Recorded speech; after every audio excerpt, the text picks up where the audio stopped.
আজকে আমরা শিখব এমএস পেইন্টে এসবিআই লোগো বানানো। চলো শুরু করা যাক তাহলে। প্রথমে আমরা একটা সার্কেল নিলাম, তারপরে ফিল উইথ কালার,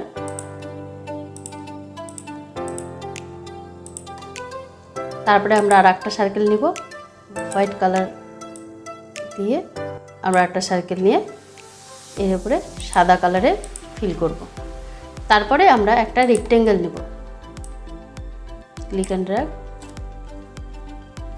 দেন আবার সাদা রং দিয়ে আমরা এটাকে ফিল আউট করব। তারপরে এটাকে আমরা কপি করব, দিয়ে পেস্ট করব। যদি ওভারল্যাপ হয় তাহলে সিলেক্টে গিয়ে আমরা ট্রান্সপারেন্ট সিলেকশন অন করব। তারপরে আমরা একটা শ্যাডো কালার দেব, তারপরে সিলেক্ট টুল দিয়ে সিলেক্ট করে জাস্ট ক্লিক অ্যান্ড ড্র্যাগ করব। আমাদের এসবিআই লোগো হয়ে গেছে। এবার আমরা টেক্সট টুল দিয়ে লিখব এসবিআই লোগো। শ্যাডো কালার দিয়ে হয়ে গেল। এবার আমরা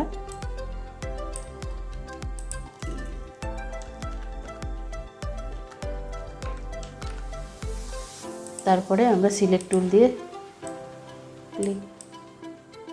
সিলেক্ট করে আমরা এইভাবে এসবিআই লোগো শ্যাডো দিয়ে দিলাম।